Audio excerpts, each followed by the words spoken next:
Now let's bring you the news. In our first story, the President, Nana Addo Dankwa Akufo-Addo, has called on both sitting members of Parliament and other contesting candidates to go into the April 2020 primaries of the party with tactfulness. Addressing party members at the 2019 Annual Delegates Conference, the President urged various factions to avoid rancor and the tendency of washing their dirty linens in public.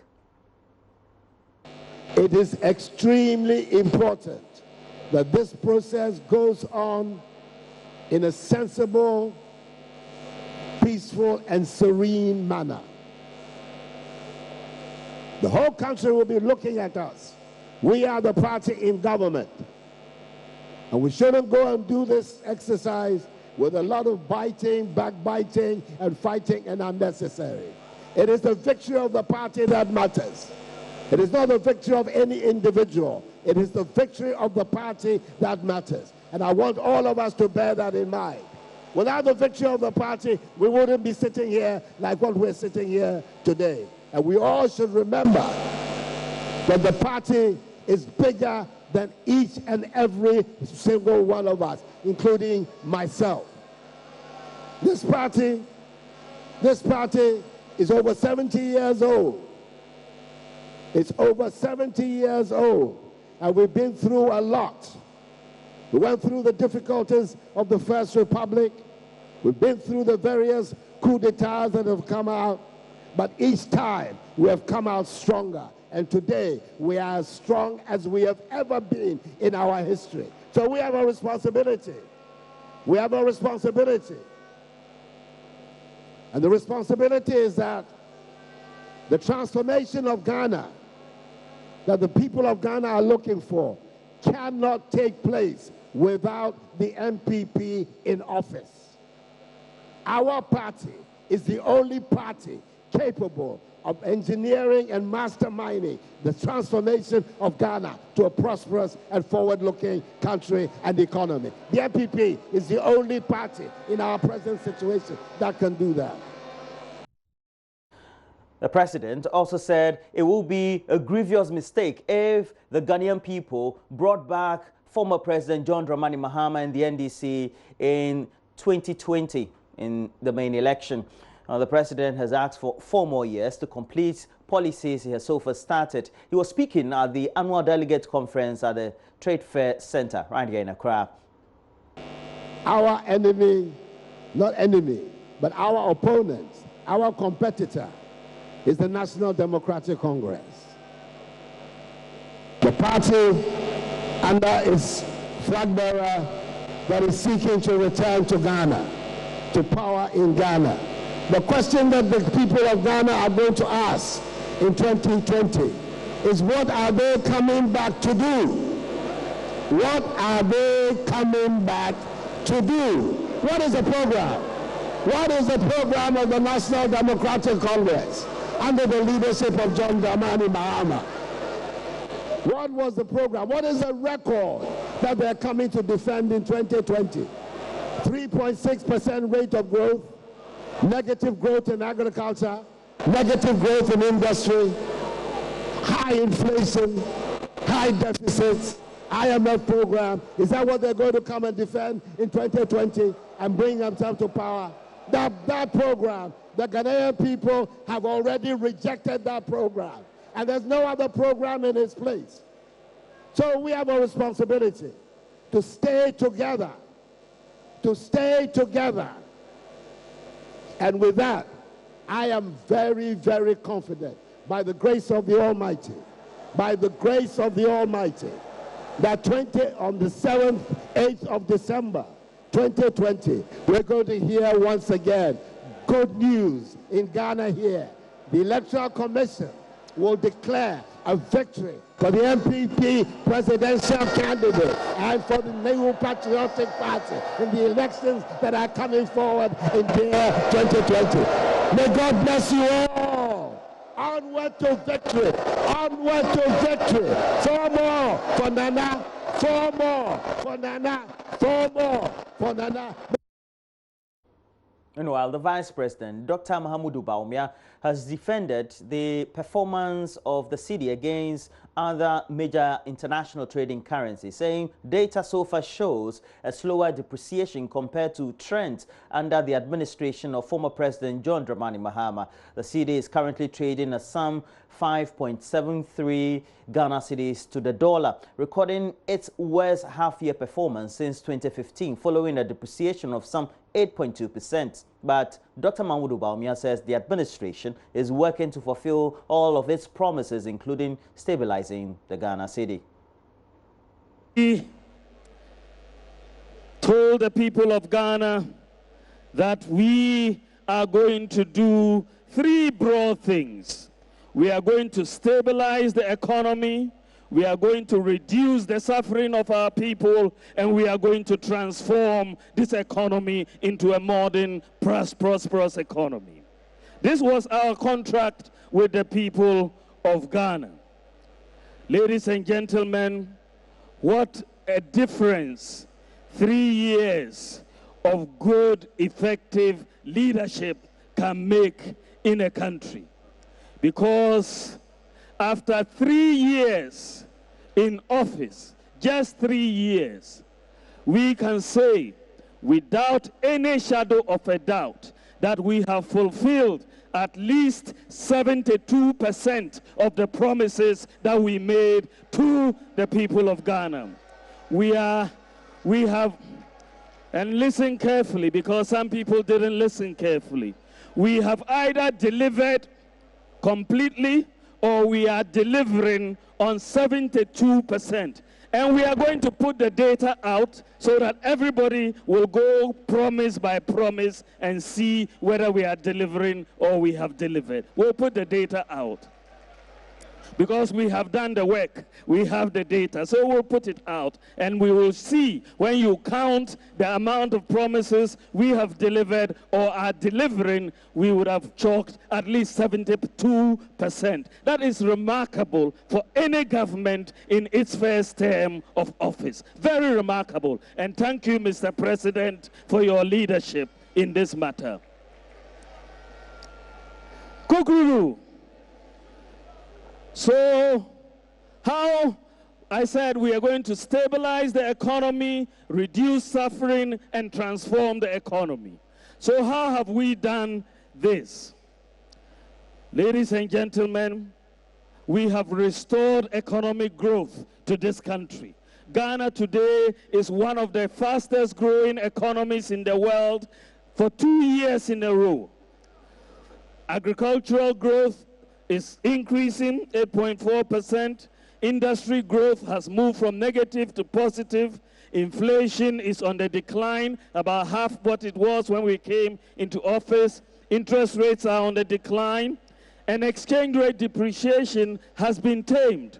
I know our opponents want to say that we have not managed the exchange rate. Well, but they just are not reading the data. If you look at the data, you will know that the government of Nana Addo Dankwa Akufo-Addo, when you look at the annual average depreciation of the cedi, since 1992, our government is the second best performing. The first is the government of President J.A. Kufuor during 2005 to 2008.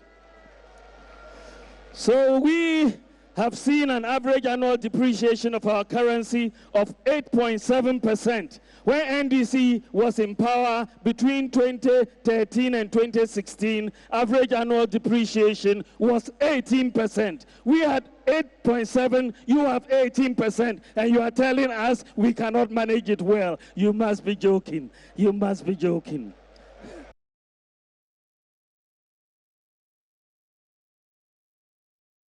Away from mainstream politics, let's talk on health. And Himang Health Center in the Central Region is set to receive a polyclinic to improve health delivery in the district. The district health center that serves as a referral facility for more than 50 communities in the area cannot boast of up to 10 beds. In addition to that, both males and females share one ward, making healthcare delivery very difficult. At the inauguration of a new health facility to help separate male patients from the females, Member of Parliament for the Himan Lower Dintra constituency, Bright Rekumbrobe, indicated healthcare delivery in the district was going to see remarkable improvement because the district is going to benefit from a new facility to be built by government. Richard Kojonyako has more on the following report.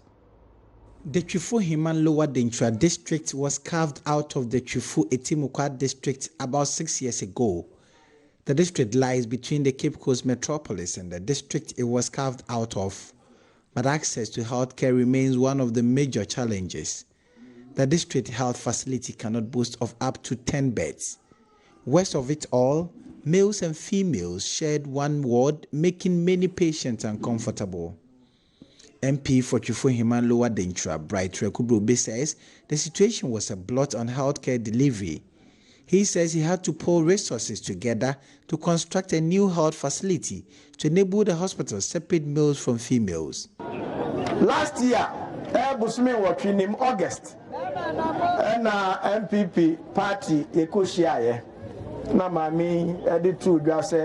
Late last year, the MPP had a conference and the issue of males, females, and children sharing the same ward came up. It was such an appalling situation.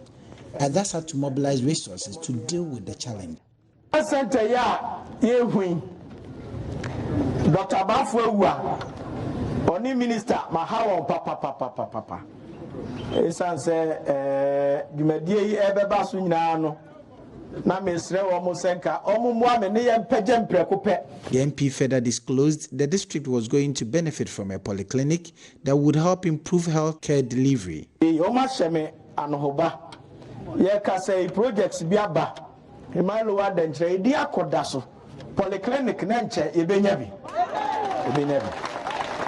I have fought for a polyclinic. I've been shown the designs, and I must say it is a 60-bed facility that will soon take off. Our district is going to benefit from a polyclinic. Oh mama ya beji site planning na wa hako emrepem no himama ebehu say yes. Sa clinic no Central Region na we interbeting anu na be ho. Deputy Minister of Health, Alexander Kojoaban, egged health professionals to exhibit the highest form of professionalism in their treatment of their clients. He praised the MP for helping lift off some burden from the shoulders of the Ministry of Health by gifting such a facility to the people. The MP also donated medical supplies to the new health center. Richard Kojonyako, Joy News, Twifo Himan. In the Volta Region, businesses along the Sakura stretch are on the verge of closing down, and this is due to the bad nature of the road. Shop owners say the delay in completing the 10.5-kilometer road is affecting their livelihood and gradually plunging them into poverty. They are currently appealing to government to speed up works on the road and reduce the hardship they are enduring. JoyNews Emmanuel Jivanu traveled to the area and now reports.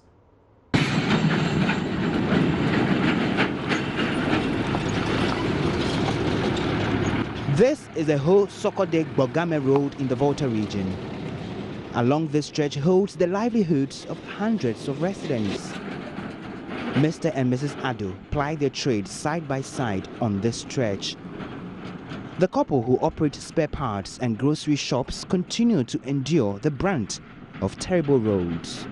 The number of clients we receive daily has reduced drastically. They have blocked the road here at this side. So no car is passing through this lane. They don't have parking place because where they are passing by car is very, very small. The one car stop here, you see the other one with bell, ping, ping, ping, ping, ping, ping, because the road is meaningless. Mary Ado laments the dust from the road makes their goods unattractive to buyers. If you are passing by car, you see the goods here, you will not even feel they are no more attractive because everything is dusty. You wake up in the morning, you clean about 30 minutes, then everything comes back to how it was before you made the cleaning. If you want to follow up, you'll be doing cleaning every minute till the end of the day. Her husband, Julius Ado, reveals how numerous customers refuse to patronize spare parts from his shop. You can't stay here and then buy. Even if you touch the thing, anything you touch here can make you that this place is dirty. So whatever you want here, you can't buy it. So rather to go to the town. Many businesses along this stretch are also suffering from poor patronage, forcing some of them to fold up. Vehicles continue to break down and drivers visit the mechanic shop often for repairs. The road has affected us to the extent that at times if it was raining time, you can't come here again because the road is not good. The road is so bad. So if you buy the shock, at times you work and the rest you send to shop, maintenance, a lot of maintenance. Construction of a 10.5-kilometer Sakura dual carriage road project was awarded to Mercer's China Railways No. 5 Engineering Ghana Limited in 2016. But the 98 million cedi project stalled in September 2017 due to lack of funds. For now, contractors have resumed work and it is relieving to business owners. But residents fear the project may stall again. We pray to God that as they have come back on the road, they are working. Sometimes in the night, you see them working. They are working very well these days, but they are not reliable. So we are just praying that they continue and they at least finish one side with the asphalt to minimize the dust and they make the transportation a little bit easier for the client to come back. The works currently ongoing include construction of a median, culverts, drains and wearing of courses on sections of a road. As government declares 2020 a year of roads, it is the prayer of the Ado family and indeed several others for the whole Sakura stretch to be completed so as to have their daily bread restored. Emmanuel Jivenus reports for JoyNews from Sakura Lokwe. Choral music remains a very useful tool in the development of many economies around the world. In the United States, for example, the sheet music industry is worth about $1 billion. But same could not be said of Ghana, despite the many talented composers we can boast of. In our latest Hotline documentary, Hymns and Harmonies, renowned composer and music lecturer Professor Ken Kafui attributes the removal of music from Ghana's school curriculum as one of the factors bedeviling the growth of the genre.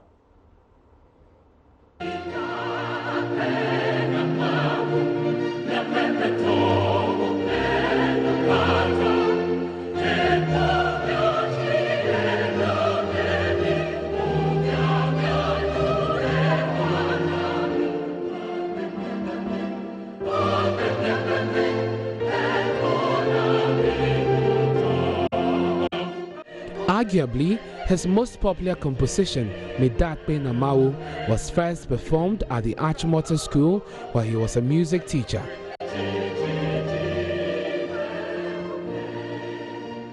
In Achimota, Achimota follows King College's procedure. Nothing is announced. You only look at your program, you know the next piece, the conductor, the composer's name is also there. So in 1989, I started composing for the first one. That's when I composed Midakpe, ta ta da da ta ta ta. And there's always a little history about that. When I composed the music and I was teaching the choir, they said, oh, the language is too difficult. No, Mr. Kafui. So if I asked them to come for rehearsals, some of them were not coming. But 6 people learned the song. And when the others heard it, they all rushed. Mr. Kafui, please, the song is so beautiful, we all learn it. They learned it. Then they said, Mr. Kafui, are we going to perform this for the festival? I said, no, because of what you did. Oh, my students were very sad. They all came to apologize. So we sang Midakpe for the first time in Achimota School. The following year, I composed Kafui.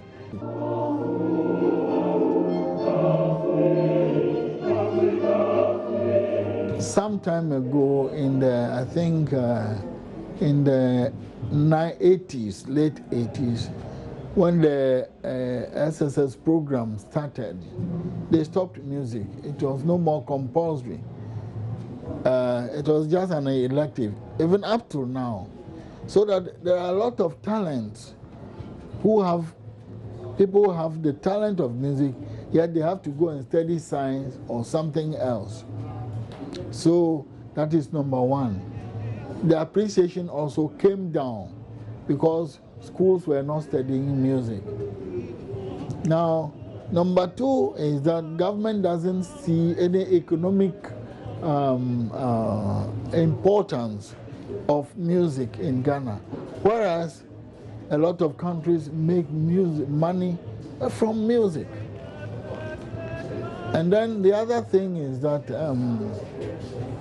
our copyright recognition, it was the Musiga.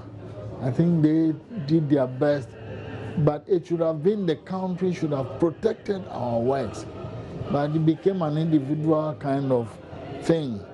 So our works are not protected, and that's the problem we have. For example, if you take football, the country spends so much money on football. If government wants to spend money on music, they will not spend even a quarter of what they spend on football, but gain more money.